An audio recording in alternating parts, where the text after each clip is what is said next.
Every civilization that ever existed created money. Even tribes with no writing. Even societies separated by oceans and millennia. Why? Because without money, civilization collapses. Money is humanity's greatest invention, and its most misunderstood. Before banks, before kings, before corporations, there was barter and chaos. This is the story of how value was born. Picture a world without money. No coins in your pocket, no numbers in a bank account, no paper bills folded in your wallet. Nothing. You wake up hungry. Your family needs food. You have skills. Perhaps you can craft tools from stone, or weave baskets from river reeds, or cure animal hides into leather. But you cannot eat skills. You cannot feed your children with talent alone. So you walk to your neighbor, the one who grows grain in the field beyond the hill. You offer him a basket you've woven, intricate and strong, in exchange for enough grain to feed your family for a week. He looks at your basket. He examines the weave, tests its strength. Then he shakes his head. "I don't need a basket," he says. "I need a new axe." You don't have an axe. You don't know how to make an axe. You only have baskets. Your children will go hungry tonight. This is the world before money. This is the tyranny of barter. For most of human existence, perhaps 95% of the time our species has walked this earth, humans lived without anything we would recognize as money. Small bands of hunter-gatherers, rarely more than 150 people, moved across landscapes following game, gathering wild plants, living season to season. Within these small groups, there was no need for formal exchange systems. Sharing was survival. If you killed a large animal, you shared the meat because you couldn't preserve it all, and because next week someone else might make the kill and share with you. Reciprocity was built into the social fabric. Obligation was remembered, debts were mental, relationships were currency. But as humans began to settle, as agriculture took root in the fertile crescents of the ancient world, as populations grew and specialized labor emerged, everything changed.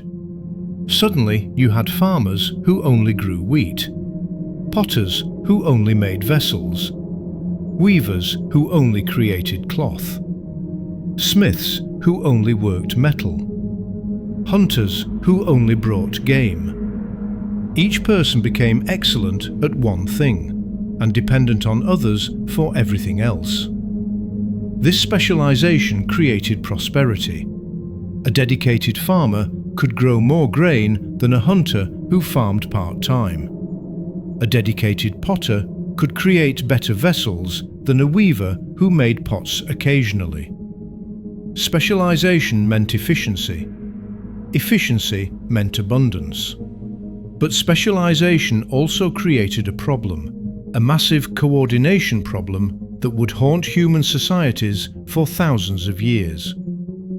Barter seems simple in theory. I have something you want, you have something I want, we trade. Both of us walk away satisfied. But in practice, in a world of specialized labor and diverse needs, barter becomes a nightmare of impossible complexity. Imagine you're a fisherman on the coast of ancient Mesopotamia, around 6,000 years ago. You've had a good morning. Your nets are full of fish. Fresh fish still thrashing, silver scales catching the early light. But fish spoil quickly in the heat. You need to trade them today or they become worthless. You need grain to make bread, so you walk to the market, fish in baskets, looking for a grain merchant. You find one. His stores are full of barley, golden and dry, enough to feed a family for months. You offer your fish. He looks at them, fresh and valuable, but he shakes his head. "I don't need fish today," he says. "My family ate fish yesterday. We're tired of fish. I need oil for my lamps." You don't have oil. You have fish, so you walk on, searching. You find an oil merchant. You offer your fish for oil. "I'd love fresh fish," she says, "but I can't give you oil. I just traded all my surplus oil for pottery. I need leather to repair my sandals." You don't have leather. You have fish. Fish that are beginning to smell in the afternoon heat. You find a leather worker. He needs grain, not fish. The grain merchant needs oil. The oil merchant needs leather. The leather worker needs grain. You walk in circles. Your fish are spoiling. Your family will go hungry tonight, not because there isn't enough food in the economy. There's plenty of grain, oil and leather, but because you cannot find the one person who has what you need and needs what you have at the exact same moment. This is called the double coincidence of wants, and it's the first fundamental problem of barter. Trade requires a perfect match.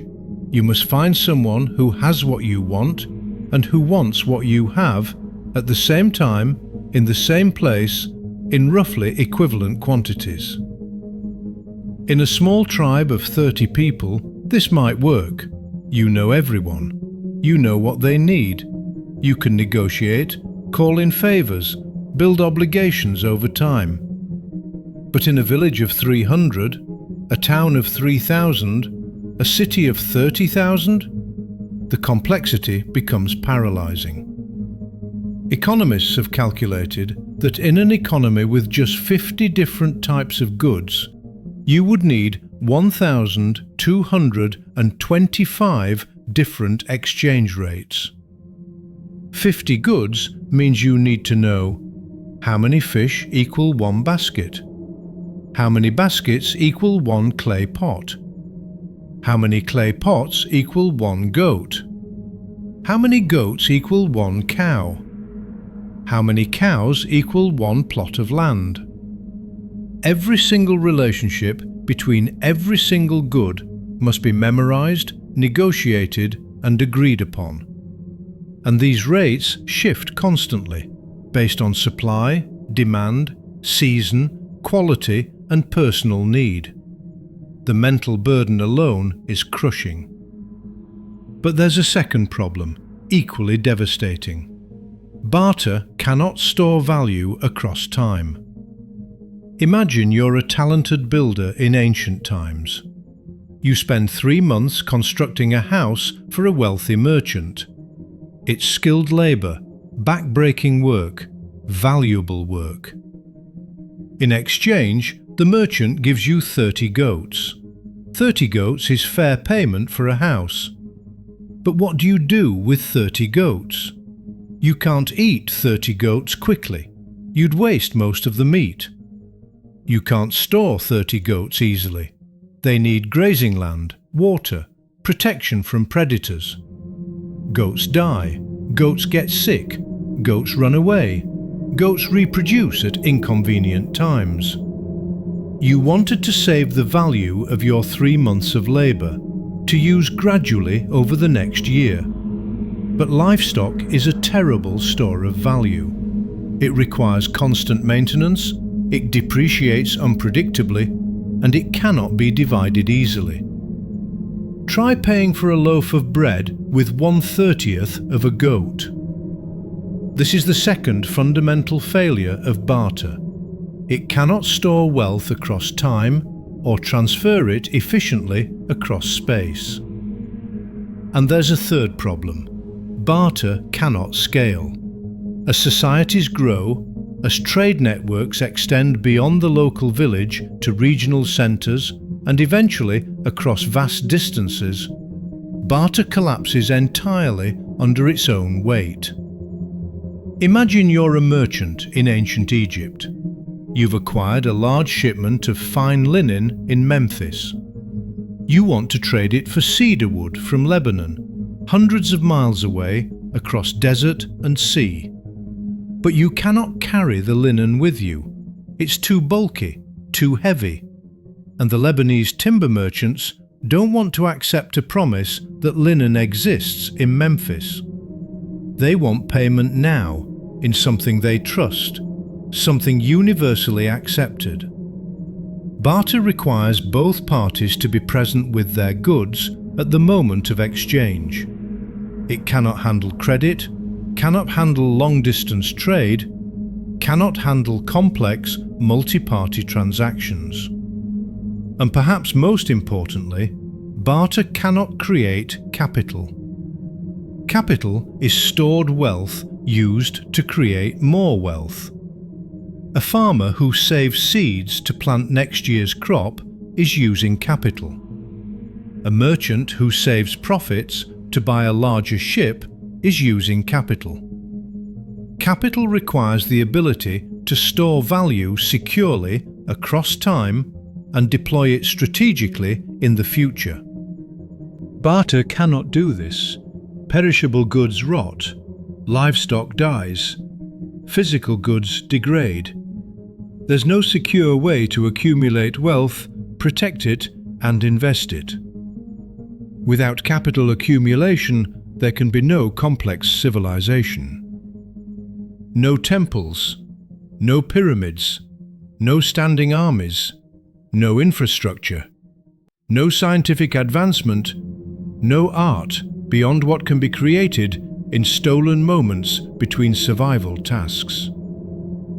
For civilization to rise beyond the village level, humans needed something better than barter. They needed a technology that could solve the double coincidence of wants: store value across time, scale to accommodate growing populations and expanding trade networks, and enable capital accumulation. They needed money. But money wouldn't be invented by governments or decreed by kings. Money would emerge organically, spontaneously, inevitably, from the desperate need to make trade possible. In different places, at different times, human societies independently discovered the same solution. They began choosing certain objects, special objects, scarce objects, durable objects, to serve as intermediate goods in trade. Instead of trading fish directly for grain, you'd trade fish for these special objects, then trade those objects for grain later. These objects became the first money. And when they did, everything changed. Money was not invented in a palace by scholars and scribes. It was not decreed by divine kings or mandated by law. Money emerged in marketplaces, in fishing villages, in desert caravans, in places where ordinary people desperately needed to trade and found barter impossible. Different societies, separated by thousands of miles and thousands of years, independently discovered that certain objects could serve as intermediate goods. Objects everyone would accept in trade because everyone knew everyone else would accept them in turn. These first forms of money varied wildly, based on local resources and cultural values. But they all shared certain characteristics that made them work. On the islands of the Pacific, for thousands of years, cowrie shells served as money. Small, smooth, glossy shells, roughly the size of a thumbnail, with a natural opening on one side. They came from specific species of sea snails found in warm tropical waters. They were beautiful, cream-colored, sometimes touched with gold, with a porcelain-like finish that caught the light. But their beauty wasn't what made them money. Cowrie shells were scarce. They could only be harvested from certain reefs in certain seasons, by skilled divers willing to descend into dangerous depths. A person couldn't simply walk to the beach and pick up cowries. They had to be earned through trade or labor or inheritance. Scarcity created value, and scarcity prevented any one person from flooding the market and destroying that value. Cowrie shells were durable. Unlike grain or fish or meat, they didn't rot. Unlike leather or cloth, they didn't decay. A cowrie shell could last decades, even centuries, without losing its integrity. You could bury them, hide them, save them, pass them to your children. They stored value across time. Cowrie shells were portable. Small and light, you could carry thousands of them in a bag. A merchant could transport significant wealth on a single journey without requiring carts or guards or pack animals. Cowrie shells were divisible. 1 shell, 10 shells, 100 shells, 1,000 shells. You could make payments of any size by simply counting. Need to pay for a small purchase? Use 2 shells. Need to buy a canoe? Use 2,000 shells. The system scaled from the trivial to the significant. Cowrie shells were standardized. Each shell was roughly similar in size and appearance. This made them easy to count, easy to value, easy to verify. There was little debate about whether one shell was worth more than another.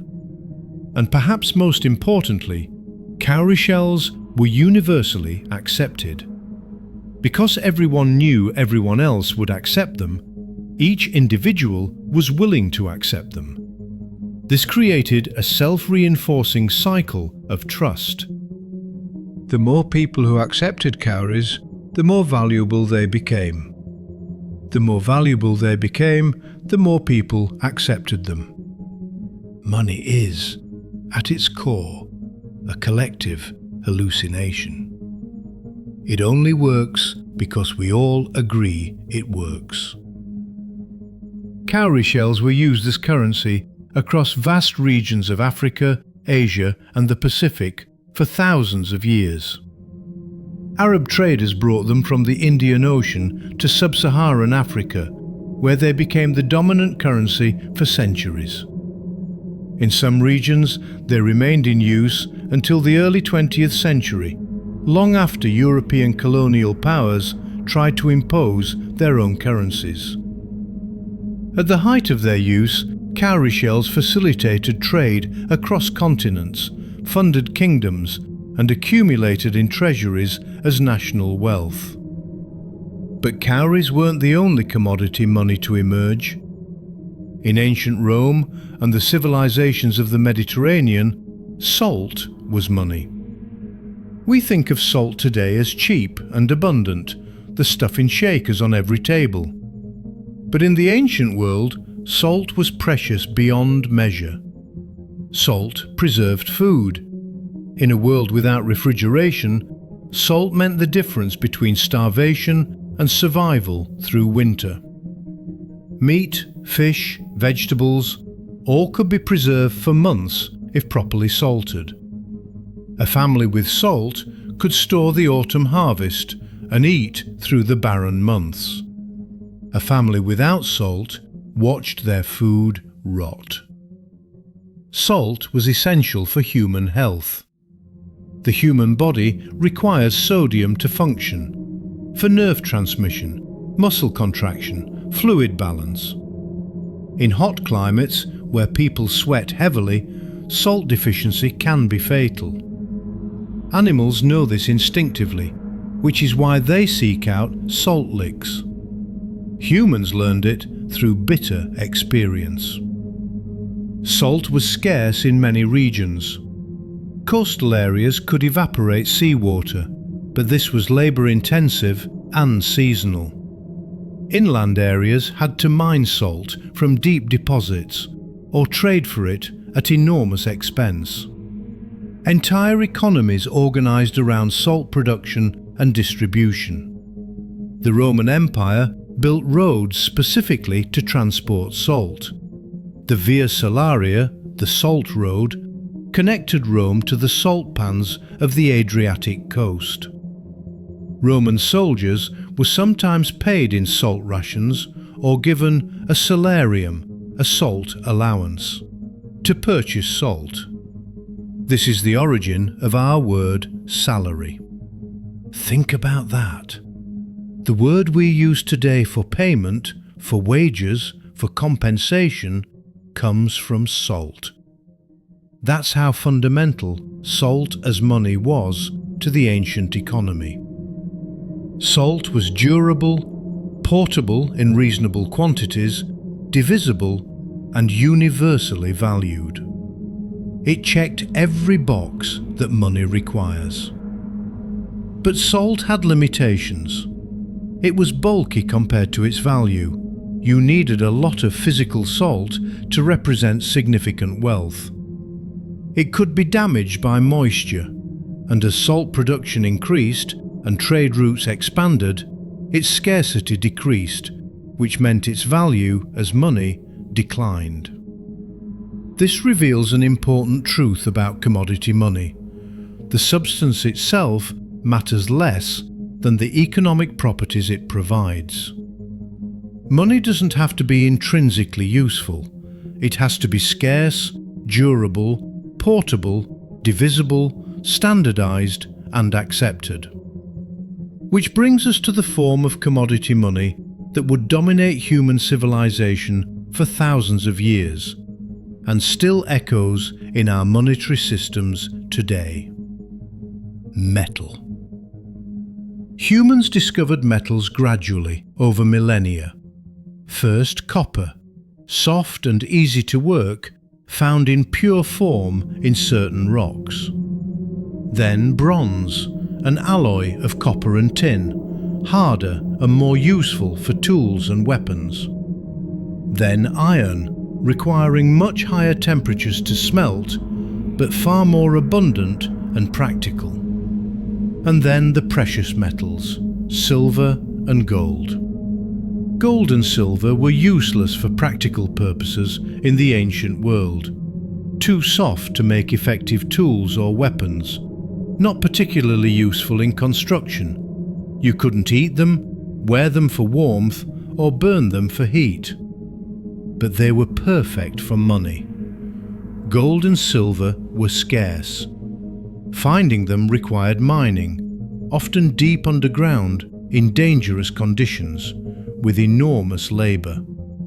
A person couldn't simply create more gold by working harder or being more clever. The scarcity was real, physical, and verifiable. Gold and silver were durable beyond any other substance known to the ancient world. They didn't rust, tarnish, or decay. A gold nugget buried for 1,000 years emerged unchanged. This meant they could store value not just across a lifetime, but across generations, across centuries. Gold and silver were highly portable relative to their value. A small pouch of gold could represent the value of an entire herd of cattle, a year's worth of grain, a house. A merchant could carry enormous wealth without a caravan. Gold and silver were divisible. Melt them down, cast them into smaller pieces, hammer them into different shapes. The metal retained its value regardless of form. An ounce of gold was an ounce of gold, whether it was a nugget, a ring, or dust. Gold and silver were standardized. Pure gold is pure gold, anywhere in the world, regardless of where it was mined. This made it easy to verify, easy to trust, easy to trade across cultural boundaries where language and customs differed, but metallurgy was universal. And gold and silver were beautiful. They shone, they gleamed, they caught the light in ways that stirred something deep in human psychology. They became symbols of status, power, divinity. Temples were gilded. Kings wore gold crowns. Gods were depicted in gold. This beauty created additional demand beyond monetary use, which reinforced their value. But more importantly, the beauty made them desirable to everyone, everywhere, which meant they were universally accepted. By 3,000 years before the Common Era, gold and silver had become the dominant form of money across the civilizations of the ancient Near East, Mediterranean, and Asia. But there was still a problem. How much gold is a cow worth? How much silver is a basket of grain worth? Gold and silver existed in various forms: nuggets, dust, jewelry, broken pieces. Each piece had to be weighed every single transaction. And weight wasn't enough. You had to verify purity. Was this gold pure, or was it mixed with cheaper metals? Was this silver authentic, or was it lead coated in silver? Every trade required weighing scales, testing methods, expertise. Merchants carried small touchstones, pieces of dark stone on which they would rub gold to test its purity by the color of the streak it left. This worked, but it was slow, it required skill, and it created opportunities for fraud. The scammer would mix gold with copper, creating an alloy that looked like gold but contained less precious metal. He'd trade it to an unsuspecting merchant, who wouldn't discover the fraud until later, when trying to use the debased metal themselves. Trust was fragile. Every transaction carried the risk of deception. What the world needed was a way to standardize metal money, to guarantee its weight and purity, to create trust without requiring every merchant to be a metallurgist. The solution would come from an unlikely place, a small kingdom in ancient Anatolia, in what is now Western Turkey, a kingdom called Lydia. And the solution would transform money from a commodity into an instrument of state power. Around 650 years before the Common Era, in the Kingdom of Lydia, someone made a decision that would change the course of human civilization. They took small, standardized lumps of electrum, a natural alloy of gold and silver found in the rivers of Anatolia, heated them until they glowed, and struck them with metal dyes that left an impression on both sides. On one side, an image, a lion's head or a bull or the symbol of the king. On the other side, a mark of authenticity, a stamp that said, "This metal has been tested, weighed and guaranteed by the authority of the Lydian state." On one side, an image, a lion's head or a bull or the symbol of the king. On the other side, a mark of authenticity, a stamp that said, "This metal has been tested, weighed and guaranteed by the authority of the Lydian state." These were the first coins. They don't sound revolutionary. They were small, irregular, bean-shaped lumps of metal with crude stampings. Compared to the refined coins we use today, they look primitive, almost accidental. But they solved a problem that had plagued metal money since its inception: trust. Here's how it worked. A Roman denarius in the 1st century of the Common Era was minted from nearly pure silver, about 95 to 98% silver content. The stamp on the coin guaranteed this. Citizens trusted it. But silver was expensive. Rome's military campaigns required enormous funding. Building roads, aqueducts, temples, forums, all required enormous funding. paying legions of soldiers, vast bureaucracies of administrators, networks of informants and spies, all required enormous funding. Where could the emperor get more money without raising taxes, which would be unpopular and might spark rebellion? He could debase the currency. Order the mint to add cheaper metals, copper, tin, bronze, to the silver when casting new coins. Make each coin contain less silver and more base metal, but keep the same stamp, the same guarantee, the same face value. A citizen receiving their salary in freshly minted, debased coins might not notice immediately. The coins looked the same, felt roughly the same weight, bore the same imperial stamp. But that citizen now held less actual silver than before. Their purchasing power had been quietly stolen. Initially, debasement was subtle. The silver content dropped from 98% to 95%. Most people didn't notice. Trade continued normally.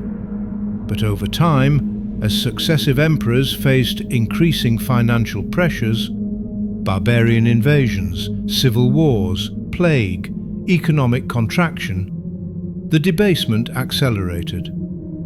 By the 3rd century of the Common Era, the denarius that had once been nearly pure silver now contained less than 5% silver. Some coins were just bronze, with a thin silver wash that wore off after a few transactions. The consequences were catastrophic. Inflation ravaged the empire.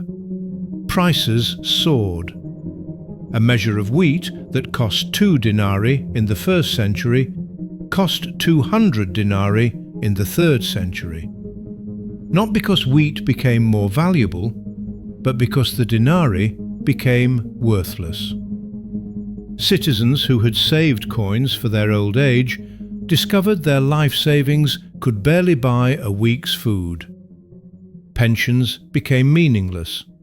Trade contracted as merchants refused to accept debased coins at face value, demanding to weigh and test them, which negated the entire advantage of coinage. Soldiers, paid in worthless coins, became restless and mutinous. When your salary can't feed your family, loyalty to the emperor evaporates. Military discipline collapsed.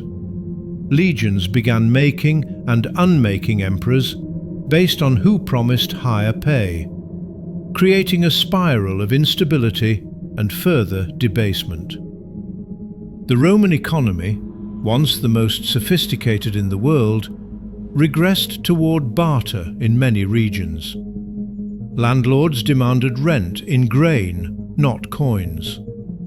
Laborers wanted payment in food, not currency. The monetary system that had enabled Rome's rise now accelerated its decline. This is the dark lesson of coinage. Money stamped by authority is only as good as the authority behind it. When governments abuse their monetary power, when they debase currency to fund their own expenditures, they destroy the very trust that makes money work. And once trust is destroyed, it's nearly impossible to rebuild. Rome never fully recovered its monetary stability. The Western Roman Empire collapsed in the 5th century, fragmenting into kingdoms that struggled for centuries to recreate anything like the commercial prosperity Rome had achieved. But the concept of coinage survived. Medieval kingdoms minted their own coins, each claiming authority, each demanding acceptance within their borders. The problem was, with hundreds of different authorities minting hundreds of different coins of varying quality, international trade became a nightmare again. A merchant travelling from England to Italy might need to exchange currencies a dozen times. each exchange taking a cut, each exchange risking fraud. This created an opportunity for a new kind of specialist, people who understood the relative values of different coins, who could test and weigh and assess, who could facilitate exchange. These specialists set up tables in marketplaces. The Italian word for table is banco, where they would exchange currencies. They were the first bankers. But before we get to banks, before we dive into the machinery of medieval and modern finance, we need to understand something that emerged alongside physical money. Something less tangible, but equally important. The idea that money didn't have to be a physical object at all. The idea of debt. In ancient Mesopotamia, in the cities of Uruk and Ur and Babylon, in the fertile valley between the Tigris and Euphrates rivers, 5,000 years ago, something remarkable was happening. Scribes sat in cool stone rooms, safe from the brutal Middle Eastern sun, pressing wedge-shaped styluses into soft clay tablets. They weren't writing poetry or prayers or royal proclamations, though those existed too. They were writing accounts, lists of debts and credits, records of grain borrowed and grain owed, inventories of livestock, textiles, tools, land, contracts for future payment, receipts for past transactions. These clay tablets, tens of thousands of which have survived to the present day, reveal something profound. Money is not just physical objects changing hands. Money is also memory. When you lend your neighbour 10 bushels of grain and he promises to pay you back after harvest, that promise is money. It has value. You can plan around it. You can even, potentially, transfer it to someone else. When a merchant buys goods on credit, promising to pay when his ships return from a distant port, that promise is money. It enables trade that couldn't happen otherwise. When a temple records that a farmer owes a portion of his harvest as tribute, that record is money. It represents a claim on future value, a debt that must be paid. This is the birth of credit, and credit is the most powerful and dangerous form of money ever invented. The Mesopotamians understood something modern economists would take millennia to fully articulate. An economy runs on promises as much as it runs on physical currency. The clay tablets reveal a sophisticated system. Debts were recorded in standardized units, shekels of silver, even when no silver changed hands. Interest was charged, typically around 20% annually for grain loans. Contracts specified payment terms, penalties for default, and sometimes collateral. One tablet, dated to around 4,000 years ago, records a loan of silver to a merchant, secured against his land. If he couldn't repay, the lender could seize the land. This is a mortgage, literally death pledge in medieval French, but the concept existed millennia earlier in Sumerian clay. Another tablet records a merchant borrowing silver to fund a trading expedition, promising to repay the principal plus a share of the profits. This is equity financing, the ancestor of modern corporate shares and venture capital. These weren't primitive people fumbling toward economic concepts they barely understood. These were sophisticated financiers running complex credit networks that spanned cities and kingdoms. And they understood the fundamental truth of credit. It expands the money supply without requiring more physical currency. Imagine a simple village economy with 100 silver coins in circulation. Those coins can only enable a limited amount of trade. The physical coins have to pass from hand to hand, and if they're all being used, trade has to wait until coins become available again. But now introduce credit. A merchant borrows 10 coins from a lender to buy goods, promising to repay 12 coins, 10 principal plus 2 interest, in 6 months. The merchant spends those 10 coins, which circulate normally. But the lender, holding the merchant's promise, also has value. He considers himself to have 12 coins coming to him. He might even sell that promise to someone else. Suddenly, the money supply has expanded. The same 10 physical coins now do the work of more than 10 coins, because credit promises add to the purchasing power in the economy. This is the magic of credit. It allows an economy to grow faster than the physical money supply. But this is also the danger of credit. It allows an economy to create fictional value, value that depends on promises being kept, value that can evaporate if borrowers default. The Mesopotamian tablets record defaults. They record debt crises. They record laws that periodically forgave debts, clean slate proclamations that freed debt slaves and returned seized collateral, resetting the system before social instability exploded into revolution. The ancient world understood something we often forget. Unchecked debt eventually destroys societies. When too many people owe too much, when debts become unpayable, the system collapses. Creditors seize assets, but assets aren't useful if no one can buy them. Debtors become slaves or flee, but economies need labourers. The economy contracts, tax revenue falls, governments weaken, and empires crumble. This pattern repeats throughout history with mathematical regularity. Debt expands, crisis hits, system resets. Expand, crisis, reset. Expand, crisis, reset. But in the periods between crises, credit enables extraordinary things. It enables investment.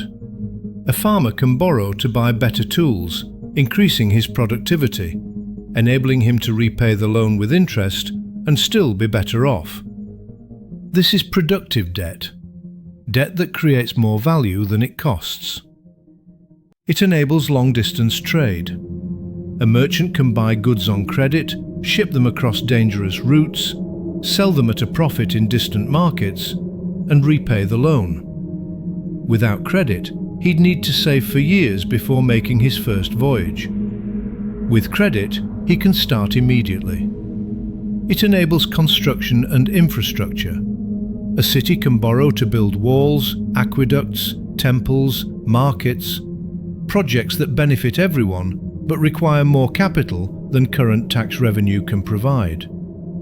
If the infrastructure increases economic activity enough to generate higher future tax revenue, the debt pays for itself. This is why credit, despite its dangers, became indispensable to civilization. But credit only works if records are kept. This is where writing becomes crucial to economic history. The earliest writing we've discovered, Sumerian cuneiform from around 5,000 years ago, isn't poetry or religion. It's accounting. Tablets listing quantities of grain, herds of sheep, payments of silver, debts owed to temples. The very first sentences humans wrote down were economic records. Why? Because memory is unreliable. If you lend me 10 bushels of grain, you need to remember that I owe you 10 bushels. I might try to claim I only borrowed 8, or that I already paid you back, or that the loan was a gift. Without a written record, it's your word against mine. But with a clay tablet, pressed by a scribe in the presence of witnesses, baked hard to preserve it, stored in a temple archive, the debt is undeniable. The memory is permanent. Writing emerged to serve money. Only later did humans realize it could also preserve stories, laws, knowledge, prayers. The Mesopotamian tablet archives reveal another fascinating development: the use of accounting tokens before writing was invented. Archaeologists have found small clay shapes, spheres, cones, discs, cylinders, dating back 8,000 years. These tokens were used to represent quantities of goods. A sphere meant a bushel of grain. A cone meant a jar of oil. A disc meant a sheep. Merchants would put these tokens into hollow clay envelopes, seal the envelope, and use it as a record of a transaction. The envelope might be marked on the outside to indicate what was inside. Eventually, people realized they didn't need the tokens inside if they just marked the outside clearly. This marking on the outside evolved into writing. Money literally created writing. As record-keeping became more sophisticated, as debt networks became more complex, as trade routes extended across continents, a new understanding of money emerged.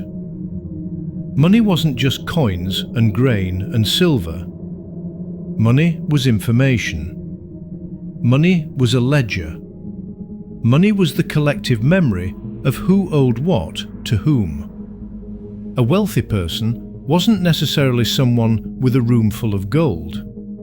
A wealthy person was someone whose name appeared on the credit side of many ledgers. Someone who was owed much and owed little. This seems abstract, but it's fundamental. In ancient Rome, during the 1st and 2nd centuries of the Common Era, wealthy citizens often kept very little physical money. Instead, they had accounts with argentarii, professional bankers who maintained ledgers. When a wealthy Roman wanted to make a payment, he'd instruct his argentarius to transfer credit from his account to the recipient's account. No coins moved, just entries in a ledger. This is conceptually identical to a modern bank transfer. You don't physically move money when you pay your electric bill online. The bank just updates numbers in their database, subtracting from your account, adding to the utility company's account. The Romans were doing this 2,000 years ago.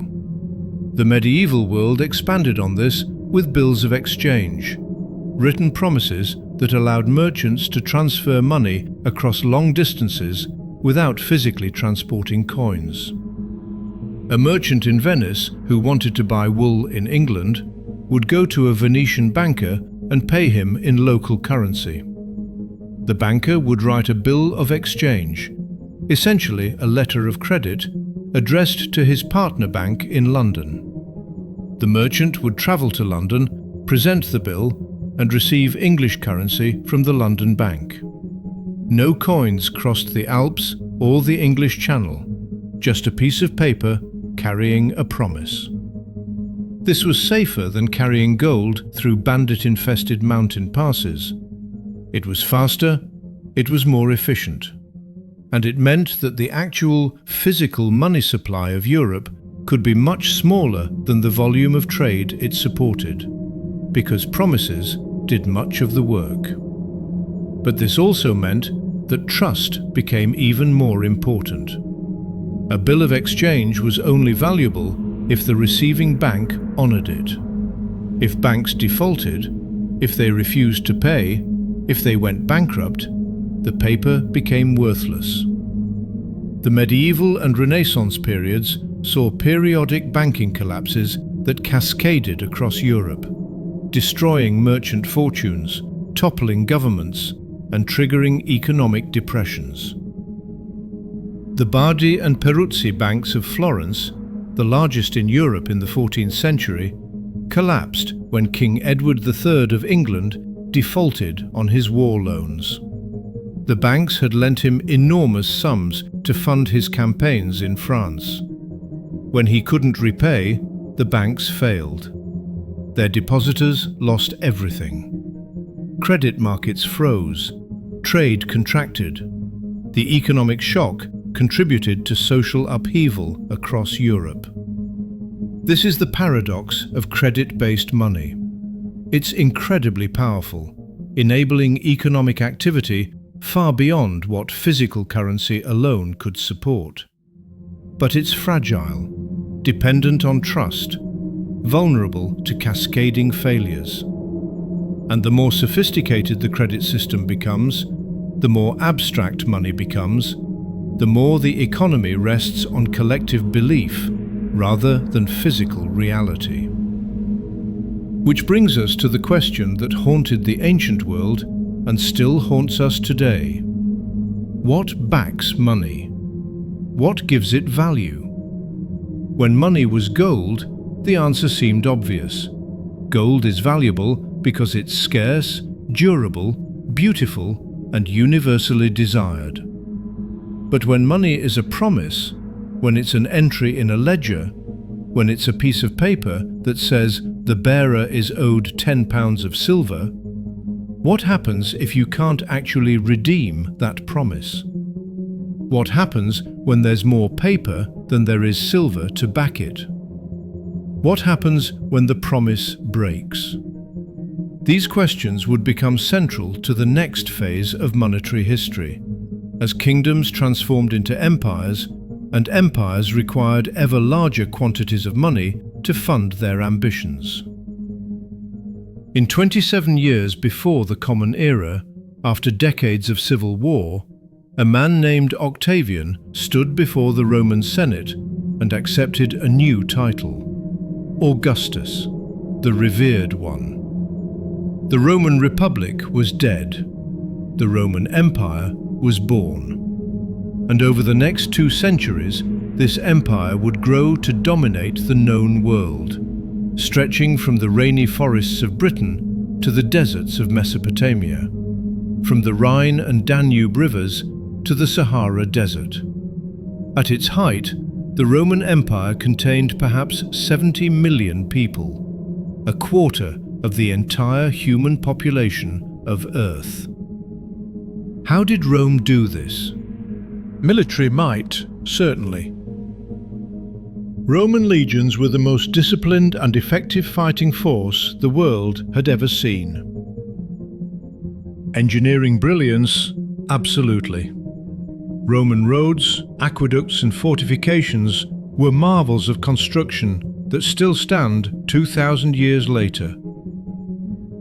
But empires aren't built on swords and stones alone. Empires are built on money.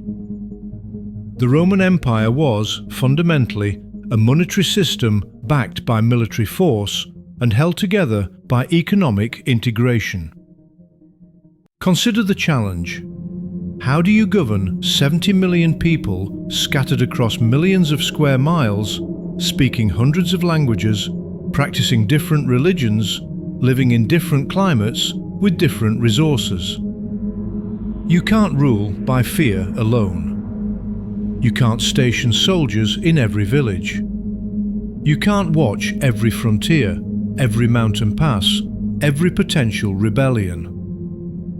What you can do is make being part of the empire economically irresistible. This was Rome's genius. The Roman Empire created a common currency, the denarius, accepted from Scotland to Syria. A merchant could conduct business anywhere in the empire without exchanging currencies, without losing value to money changers, without confusion about exchange rates. This unified currency created a unified market. A farmer in Gaul could sell grain to a buyer in Egypt, receiving payment in denarii that he could spend in his local market.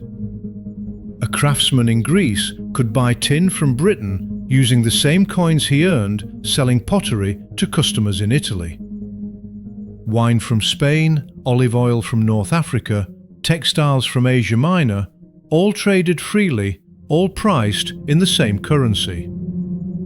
Economic integration made rebellion unprofitable. If your region depended on trade with the rest of the empire for prosperity, why risk war? Why destroy the very system that made you wealthy? But Rome did something more subtle and more powerful than merely creating a common currency. Rome used money as a tool of political control. Every coin bore the emperor's image. This wasn't vanity, though emperors were certainly vain. It was propaganda. In a world without mass media, without newspapers or television or internet, coins were the most effective way to broadcast messages to the population. Every transaction, every payment, every purchase put the emperor's face in your hand and reminded you of his power. When Emperor Trajan completed the conquest of Dacia, modern Romania, and seized its gold mines, he minted coins celebrating the victory. These coins showed Dacia personified as a mourning woman, defeated, submissive. Every citizen who received these coins saw the message: Rome is invincible, resistance is futile. When Emperor Hadrian built his famous wall across Britain, he minted coins showing Britannia subdued and peaceful.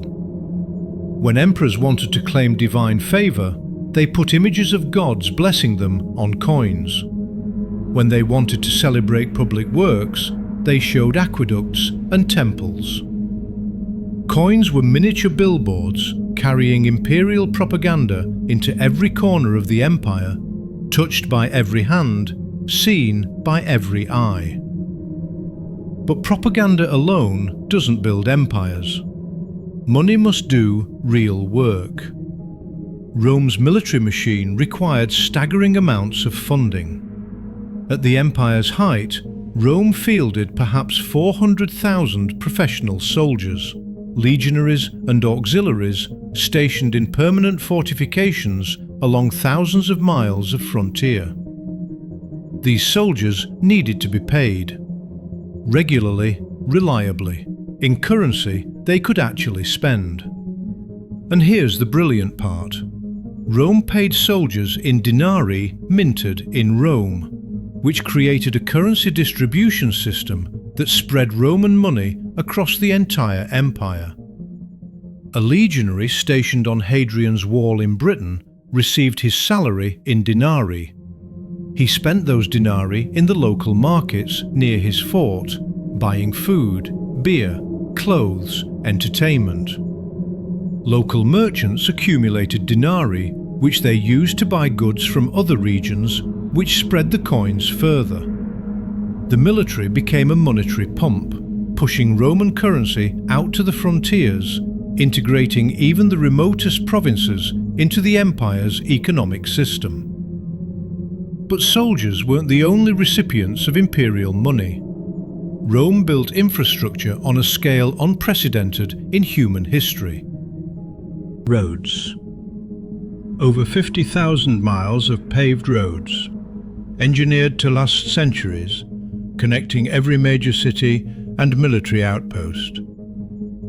These roads required thousands of workers to build and maintain, all paid in currency. Aqueducts, bringing fresh water to cities from mountain sources miles away, flowing through precisely graded channels carved through mountains and carried across valleys on stone arches hundreds of feet high. These required engineers, laborers, materials, all purchased with money. Public buildings, forums, temples, bathhouses, amphitheatres, basilicas, constructed in every major city, employing architects, stonemasons, artists, labourers, again, all paid in currency. This public spending did several things simultaneously. It created jobs, distributing wealth throughout the population and preventing the unemployment and poverty that breed rebellion. It demonstrated imperial power and generosity. Look what Rome builds for you. Look how Rome improves your lives. It required taxes to fund, which gave Rome an excuse to demand regular payments from provinces, which forced those provinces to engage with the Roman economy to earn the currency needed to pay taxes, which further integrated them into the imperial system. This is the virtuous cycle of empire. Collect taxes in your own currency, spend that currency on military and infrastructure. The spending distributes the currency to the population. The population needs that currency to pay taxes, so they engage in economic activity within your system, which generates more tax revenue, which funds more spending. As long as the cycle continues, the empire grows stronger. But there's a danger built into this system, a danger Rome eventually succumbed to. What happens when spending exceeds tax revenue? Modern governments can borrow, issuing bonds that promise to repay with interest. Rome had a limited ability to do this, but nothing like modern bond markets. Instead, Rome did something simpler and more destructive. They debased the currency. We touched on this earlier, but it's worth examining in detail because currency debasement has destroyed more empires than military defeats. A denarius under Augustus was struck from nearly pure silver. If you melted one down, you get about 4 grams of silver. The imperial mint took silver, heated it, cast it into coins, and stamped them with the emperor's image and a guarantee of value. Citizens trusted that each denarius contained the specified amount of silver. But silver was expensive. Rome's military campaigns required enormous funding. Paying soldiers, building forts, supplying armies on campaign in hostile territory, all of this drained the treasury.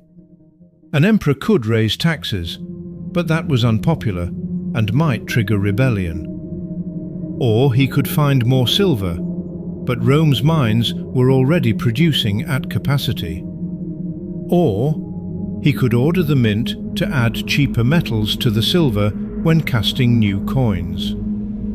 Mix copper or tin into the silver. The coin still looks silver, it still weighs roughly the same, it still bears the imperial stamp, but it contains less actual silver. Mint more coins from the same amount of silver. Use those extra coins to pay soldiers and fund campaigns. This is debasement, and it's a form of hidden taxation. The soldiers receiving debased coins don't initially realize they're being paid less.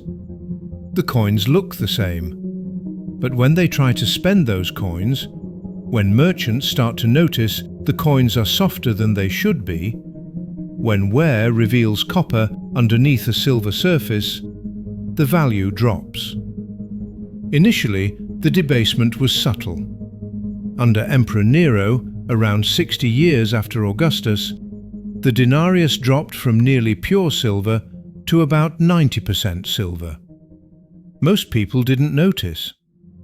But as each emperor faced new crises, barbarian invasions, civil wars, plague, economic contraction, the temptation to debase grew stronger. By the 3rd century, during what historians call the crisis of the 3rd century, the denarius had become a farce. Coins that were supposed to be silver contained less than 5% silver. Some were just copper with a thin silver wash that rubbed off after a few uses. The economic consequences were catastrophic. Prices exploded. Inflation raged out of control. A measure of wheat that cost 2 denarii in the 1st century cost 200 denarii in the 3rd century. Not because wheat became more valuable, but because the denarii became worthless. Citizens who had saved for retirement discovered their life savings couldn't buy a month's food. Merchants refused to accept imperial currency, demanding payment in kind: grain, wine, cloth, anything tangible. The monetary economy regressed toward barter in many regions. Soldiers, paid in worthless coins, became mutinous. Military discipline collapsed. Legions began making and unmaking emperors based on who promised higher pay, creating a spiral of instability. In a 50-year period, from 235 to 284 CE, Rome had more than 50 emperors, most of whom died violently. The empire fractured into competing kingdoms. Trade routes became unsafe, cities shrank, literacy declined. The complex economic system that had made Rome wealthy disintegrated. This is the lesson written in the ruins of Rome. Money is trust, and when governments betray that trust, civilizations collapse. Eventually, Rome partially recovered under Emperor Diocletian and Constantine, who introduced new currencies and attempted to stabilize prices through legal controls. But the empire never fully regained its former prosperity.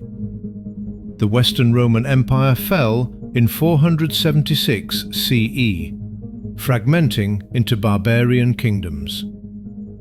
The Eastern Roman Empire, later called the Byzantine Empire, survived for another 1,000 years, partly because it maintained a more stable currency, the gold solidus, which remained reliable and trusted for centuries. This raises an important question. Why did the Eastern Empire succeed where the Western Empire failed? Geography played a role. The East was wealthier, more urbanized, more defensible. But monetary policy mattered enormously.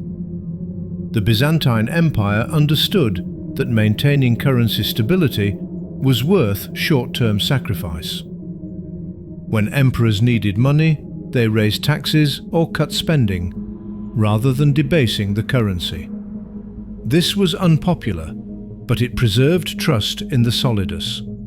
A Byzantine solidus minted in Constantinople in the 6th century was accepted in trade from Britain to China because merchants trusted it contained the specified amount of gold. This made Constantinople the center of international trade for centuries, bringing wealth and power.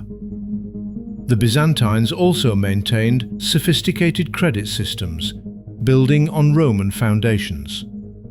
Bills of exchange, letters of credit, and sophisticated banking operations allowed Byzantine merchants to finance trade across 3 continents without hauling gold across dangerous routes. But even Byzantium eventually fell in 1453, when Ottoman armies breached the walls of Constantinople.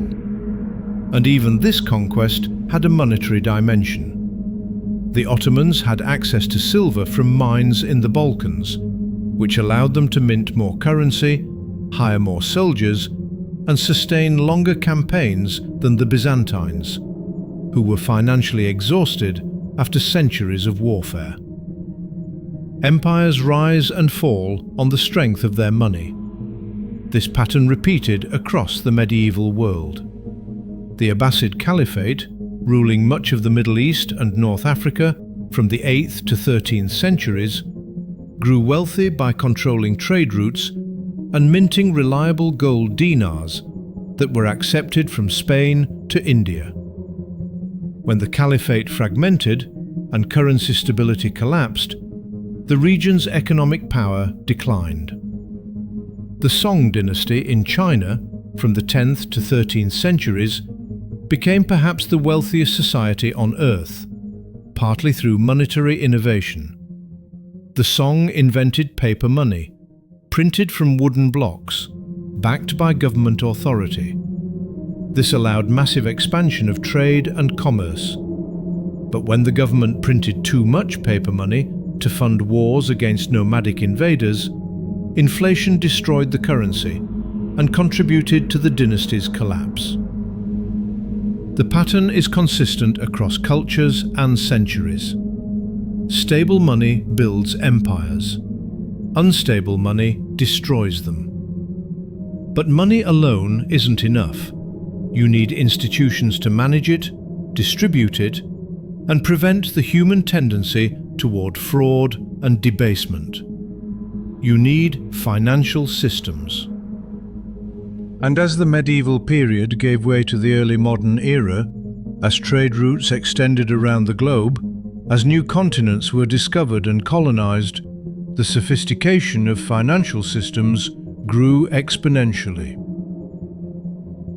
Merchants needed ways to finance voyages that might take years and cross oceans. Kingdoms needed ways to borrow enormous sums to fund wars and conquests. Investors needed ways to pool capital and share both risks and profits. The stage was set for the birth of modern banking, stock markets, and the transformation of money from physical commodity into abstract instrument. By the 13th century, Europe was emerging from the economic darkness that followed Rome's fall. Trade was expanding. Cities were growing. New technologies, water mills, heavy ploughs, horseshoes and harnesses were increasing agricultural productivity, which freed labour for other pursuits. And commerce was creating problems that commodity money couldn't solve. Imagine you're a merchant in Venice in the year 1250. You've purchased a large shipment of spices in Constantinople: pepper, cinnamon, cloves, nutmeg. Exotic goods that will sell for enormous profits in Northern Europe. But you need to transport these spices to Bruges in Flanders, where wealthy merchants and nobles will pay premium prices. The journey is dangerous. Pirates prowl the Mediterranean. Bandits haunt the Alpine passes. Storms sink ships. Corrupt officials demand bribes at every border. And you're carrying not just spices, but gold to pay for the next purchase, and possibly more gold as profits from previous trades. Gold is heavy. Gold is obvious. Gold attracts thieves. If you're robbed, which happens frequently, you lose everything. Years of work wiped out in a single attack. Many merchants were ruined this way. Some were killed. The solution came from an unexpected source: Italian banking families. These families, the Medici, the Bardi, the Peruzzi and others, established networks of branch banks in major cities across Europe. A merchant in Venice could deposit gold with the bank there, receive a letter of credit, travel to Bruges, and withdraw gold from the bank's Bruges branch. No gold travelled with the merchant, just a piece of paper bearing the bank's seal. This was revolutionary for several reasons. First, it was safe. A robber might kill you for a bag of gold, but a letter of credit was worthless to him. He couldn't redeem it. Only you, the named recipient, could present it to the bank and receive payment. Second, it was efficient. Carrying gold was slow and required guards, pack animals, secure storage. A letter of credit fit in your pocket. Third, and this is the brilliant part, it meant that gold didn't actually have to move at all. If the Venice branch of the Medici Bank issued 100 letters of credit to merchants travelling north, and the Bruges branch issued 100 letters to merchants travelling south, the flows balanced out. The banks just needed to keep internal records of the transfers. Very little actual gold needed to move between branches. This is the birth of banking in its modern form, creating money through credit while minimizing the movement of physical currency. But it gets more sophisticated. These Italian merchant bankers didn't just facilitate transfers. They also lent money. A merchant planning a trading voyage might not have enough capital to purchase a full shipload of goods. So he'd borrow from a bank, promising to repay with interest when the voyage succeeded. The bank was taking a risk. The ship might sink, the cargo might be stolen, the merchant might die. But if the voyage succeeded, the interest payment compensated the bank for that risk. This is credit creation on a commercial scale. The bank didn't necessarily lend out gold that depositors had left with them. They lent far more than their actual gold reserves, because they understood that not all depositors would demand their gold back at the same time. If the bank held 1,000 gold florins in its vault and had issued letters of credit and loans totaling 5,000 florins, they were creating money. 4,000 florins worth of purchasing power existed in the economy that hadn't existed before. As long as depositors trusted the bank, as long as merchants repaid their loans, as long as the bank was careful not to overextend itself, this system worked beautifully. It allowed trade to expand far beyond what the physical money supply would have permitted. It enabled investments that would have been impossible if merchants had to save for years before making a single voyage. But when trust broke, when too many loans defaulted, when depositors panicked and demanded their gold back simultaneously, the system collapsed. Banking crises in the 14th century destroyed some of the largest financial institutions in Europe. The Bardi and Peruzzi banks of Florence collapsed spectacularly in the 1340s, when King Edward III of England defaulted on massive war loans he'd taken to fund his campaigns in France. The banks had lent him so much money that when he couldn't repay, they went bankrupt. Depositors lost everything. Credit markets froze. Merchants who depended on bank financing for their trade voyages were suddenly unable to operate. Trade contracted. Economic activity collapsed. The ripple effects spread across Europe, contributing to the economic and social chaos of the mid-14th century, which was also dealing with the Black Death, repeated crop failures, and political instability. This is the fundamental fragility of credit-based financial systems.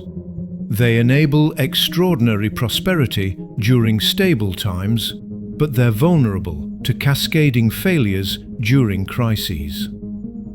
Despite these risks, banking continued to evolve because the economic advantages were too significant to abandon.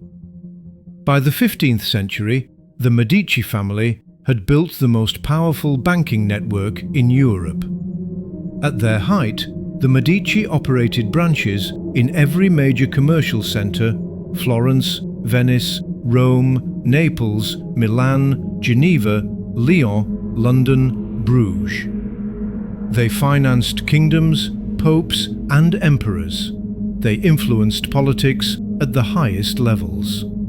They became so wealthy that they essentially ruled Florence, despite maintaining the fiction that Florence was a republic.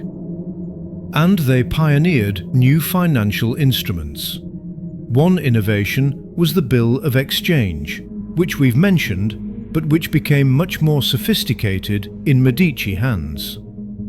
A bill of exchange wasn't just a letter of credit, it was a tradable promise, an early form of negotiable instrument. Here's how it worked. A merchant in London wants to buy wool and ship it to Florence. He goes to the Medici Bank in London and exchanges English pounds for a bill of exchange denominated in Florentine florins, payable in Florence in 3 months. The merchant travels to Florence, presents the bill, and receives florins, which he uses to purchase other goods to ship back to London. But here's the clever part. The bill of exchange has an exchange rate built into it that slightly favours the bank. The merchant effectively pays a fee for the currency conversion and the time delay. This fee looks like an exchange rate difference rather than explicit interest, which was important because the Catholic Church technically forbade usury, charging interest on loans. By disguising interest as exchange rate differences and time-delayed payment differentials, Italian bankers could make profits on loans without technically violating church law. This legal fiction allowed banking to flourish even in a religious environment hostile to the concept of interest. Another innovation was insurance. Italian merchants developed insurance contracts to protect against the enormous risks of long-distance trade.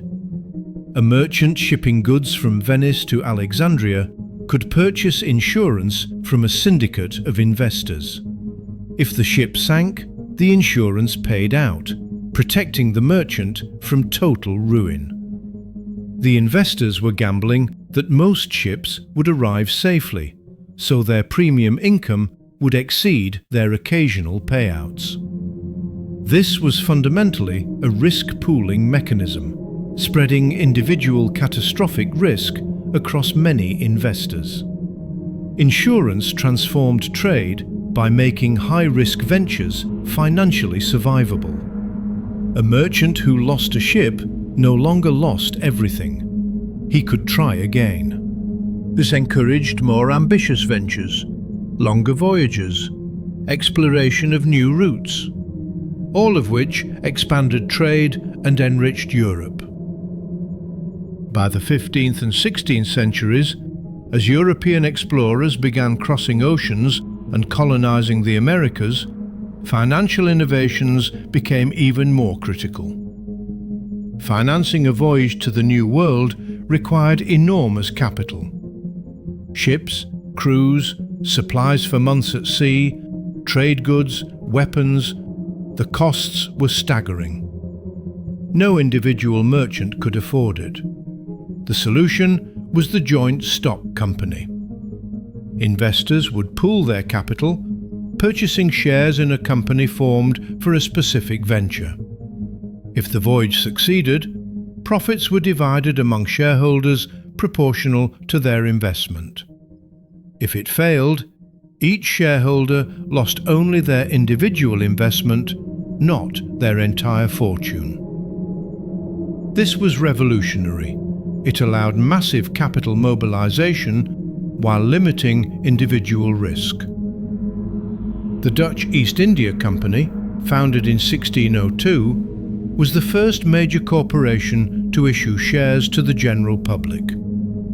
Anyone with money could buy a share and become part owner of the company. These shares could be bought and sold, creating the first modern stock market in Amsterdam. The Amsterdam Stock Exchange became a center of global finance, where shares in companies, government bonds, commodities futures, and even exotic financial derivatives were traded. Speculation became rampant. Prices fluctuated based on news, rumors, political developments, and psychological factors as much as actual company performance. In 1637, the Netherlands experienced the first recorded financial bubble and crash, tulip mania. Tulip bulbs, yes, flower bulbs, became objects of frenzied speculation. Rare varieties changed hands for prices equivalent to a year's wages for a skilled craftsman. Some bulbs sold for more than the cost of a house. Why? Partly because tulips were genuinely fashionable and valuable as status symbols, but mostly because people believed prices would keep rising, so they bought bulbs not to plant, but to resell at higher prices. This is the psychology of bubbles. Buying an asset not for its use or its intrinsic value, but purely because you believe someone else will pay more for it later. Eventually, skepticism set in. Buyers disappeared. Prices collapsed. People who had spent fortunes on bulbs found them worthless. Wealth evaporated overnight. Tulip mania was a warning about the dangers of speculative financial markets, but it was ignored. Bubbles and crashes would repeat throughout financial history with predictable regularity. Each generation convinced their bubble was different. Each generation learning the same painful lesson. But despite the risks, financial markets grew because they solved real problems. They allowed capital to flow to its most productive uses. An investor in Amsterdam could fund a plantation in Brazil, a spice trade in Indonesia, or a silver mine in Peru without ever leaving Europe. Capital could seek the highest returns globally, which meant it flowed to the most profitable opportunities, which meant it funded economic development wherever it was most productive. This was more efficient than the old system, where capital was locked in local investments, unable to fund better opportunities elsewhere. Financial markets also allowed governments to borrow on unprecedented scales. The British government, funding endless wars against France in the 17th and 18th centuries, pioneered government bonds, essentially IOUs issued by the government, promising to pay back the borrowed money plus interest. Investors bought these bonds, lending money to the government. The government used that money to fund military campaigns. If Britain won the wars and collected taxes from conquered territories and expanded trade, they could repay the bonds with interest. This system allowed Britain to punch far above its weight economically. A relatively small island nation could borrow enough to build the world's largest navy and fund military operations across multiple continents simultaneously. France tried to compete but struggled because French government bonds were considered less trustworthy. France had defaulted on debts before. Investors demanded higher interest rates to compensate for the risk, which made French borrowing more expensive, which made it harder for France to keep up militarily. This is financial power in action. The credibility of your bonds determines your ability to fund military operations, which determines your ability to compete as an empire. By the 18th century, money had transformed from simple commodity exchange into a complex system of credit, debt, shares, bonds, insurance, and speculation. Physical gold and silver still mattered. They were the foundation, the ultimate settlement medium, the thing that backed everything else. But most economic activity happened in the abstract realm of promises, contracts, ledgers, and trust. And the next phase of monetary evolution would push even further into abstraction. The world was about to see the rise of paper money backed not by precious metals, but by government authority alone. The world was about to see central banking emerge as a tool of state power. The world was about to witness the birth of the modern financial system, with all its tremendous power to create prosperity and its equally tremendous power to cause catastrophic collapse. Money began as survival, a way to escape the tyranny of barter, to store value across time, to coordinate trade among strangers. It evolved into commodity, shells, salt, precious metals, objects that carried value because they were scarce, durable, and universally desired. It transformed into coinage, standardized, stamped, guaranteed by authority, creating trust that enabled empires to rise and economies to flourish. It expanded into credit, promises written in clay, on paper, in ledgers, multiplying the money supply beyond physical currency, enabling investment and growth, but also creating fragility and the potential for collapse. It became abstract. Bills of exchange, shares in companies, bonds issued by governments, money as pure information, as collective belief, as a system divorced from any physical reality. And through all these transformations, one truth remained constant. Money is power. The power to trade, to build, to conquer, to survive. The power to determine who eats and who starves, who prospers and who struggles. The power to shape civilizations, to fund empires, to change the course of history. We've traced money from prehistoric barter to medieval banking, from ancient coins to Renaissance financial markets. But the story is far from over.